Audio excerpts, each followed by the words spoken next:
दिलों में बसा एक सपना था आजादी के मतवालों का।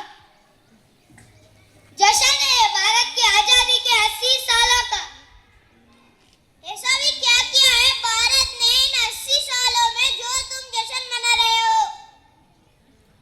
पहले ही प्रयास में मंगलयान को मंगल ग्रह तक पहुंचाया, सबसे कम लागत में चंद्रयान बनाया, आदिवासी महिला को राष्ट्रपति बनाया, एनडीए और फौज में लड़कियों का दाखिला करवाया, हर कक्ष में अपने आप को आत्मनिर्भर बनाया, समानता, अपने बर्तनों का तो न्याय, इनमें से भारत ने क्या नहीं हासिल किया।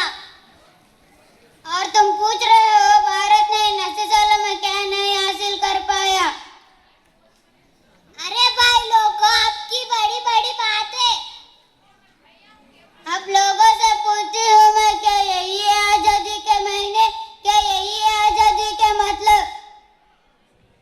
आजादी जो तेजी से बढ़ते जा रहा है मोबाइल और सोशल मीडिया के ओर। जो युवक पहले खेलता था मैदान में, आज वहाँ लगा रहता है पबजी और रील्स में। स्मार्टफोन बन गया है इस युग में इतना खास, अगर फोन है हाथ में तो हम रहते हैं ठीक ठाक। इस आधुनिक काल में हमने अपने आप को मोबाइल और सोशल मीडिया में कैद कर लिया है। क्या यही है हमारा डिजिटल इंडिया।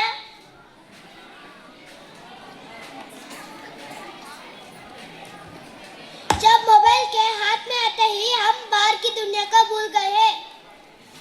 ना पढ़ाई लिखाई में लगता है इनका ध्यान, मोबाइल और सोशल मीडिया के आगे करना भूल गए सबका सम्मान। क्या हम सच में हर रूप से आजाद है। क्या है यह भारत।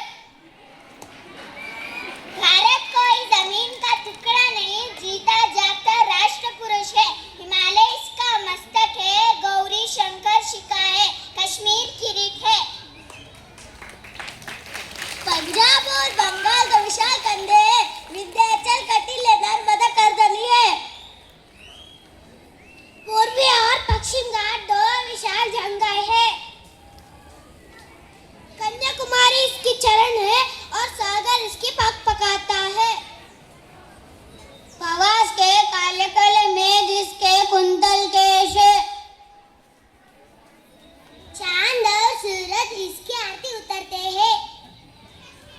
ये वंदन की भूमि है, ये अभिनंदन की भूमि है, ये अर्पल की भूमि है, ये तर्पल की भूमि है, इसका कंकर कंकर शंकर है, इसका बिंदु बिंदु गंगा जल है।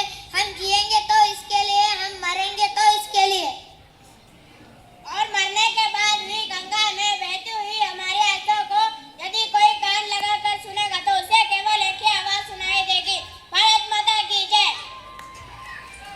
तो आइए इस अमृत महोत्सव के पावन अवसर पर भारत को आत्मनिर्भर और समृद्ध